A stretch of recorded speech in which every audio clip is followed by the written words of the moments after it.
Il y a beaucoup de journalistes qui sont tués aujourd'hui. Il y a beaucoup de journalistes qui sont tués. Dans la dernière décennie, il y en a eu beaucoup. Un journaliste dérange, on s'en débarrasse.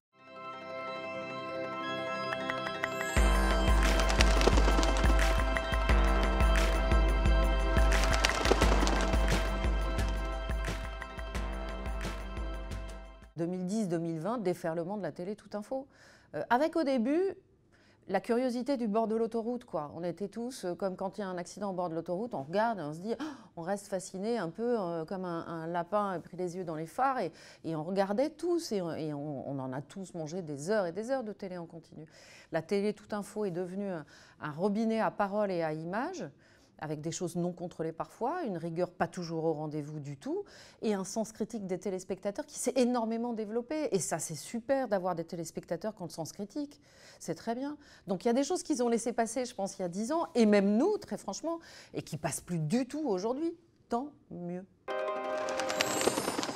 Je pense que ce qu'on retiendra des années 2010, c'est la possibilité pour les femmes, d'abord, d'occuper plus l'antenne dans des postes statutaires, c'est-à-dire de voir à un moment des femmes qui présentent le 20h, qui sont grands reporters en Irak ou en Syrie. Après, sur la parole de la femme, à mon avis, le travail n'est pas encore totalement fait. Ces témoignages qui sont souvent d'une honnêteté incroyable, qui sont bruts, et qui racontent des années après des souffrances subies, ça casse une barrière qui est la barrière émotionnelle et qui est extrêmement importante pour faire bouger la société. Parce que tout le discours réfléchi, on l'a déjà eu.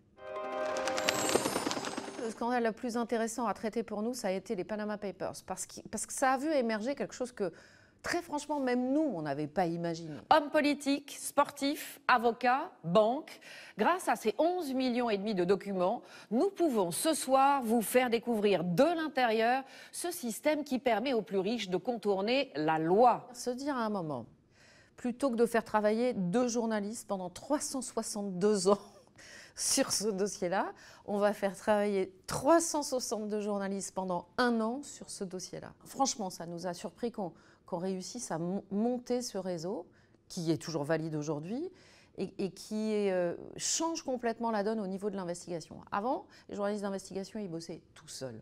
Et tout à coup, on travaille à 350 ensemble, et c'est une force de frappe qui est complètement différente.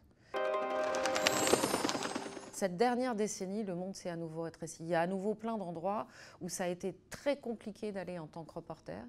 Je pense à ça, à l'Irak, la Syrie, mais je pense aussi à la guerre des narcos au Mexique, quand on voit le nombre de journalistes qui sont morts. Je pense à tous les journalistes qui ont enquêté sur des scandales environnementaux, qui ont été tués. Il y a beaucoup de journalistes qui sont tués aujourd'hui. Il y a beaucoup de journalistes qui sont tués. Dans la dernière décennie, il y en a eu beaucoup. Un journaliste dérange, on s'en débarrasse. Pour autant, il faut, je pense, pas lâcher 1 millimètre. C'est-à-dire qu'il faut continuer à y aller. Il faut pas lâcher ces terrains-là. Ce serait trop facile. Il y a un travail aussi que je trouve formidable, qui est Forbidden Stories, et de reprendre le travail de journalistes qui ont été tués ou emprisonnés, mais pour la plupart tués, pour finir l'enquête et de dire en gros, ça va être un travail participatif, donc vous avez tué 1 journaliste, vous êtes sûr? Il y en a 25 autres qui vont venir et qui vont finir l'enquête. Le pari énorme, c'est, en ce qui concerne la télévision, de continuer à séduire les jeunes générations et de les emmener vers des programmes qui sont des programmes forts et de créer des programmes forts pour eux. Et il y a un moment où il faut qu'on englobe beaucoup plus les gens qui nous regardent, qui nous parlent, qui nous jugent, qui nous critiquent, et qu'il faut qu'on soit beaucoup plus en relation avec eux, qu'on fasse du travail participatif, collaboratif, je ne sais pas quoi, il faut l'inventer. Sinon, on va être très critiqué si on continue à utiliser les gens qu'on interviewe comme des témoins, comme des produits. Attention, attention.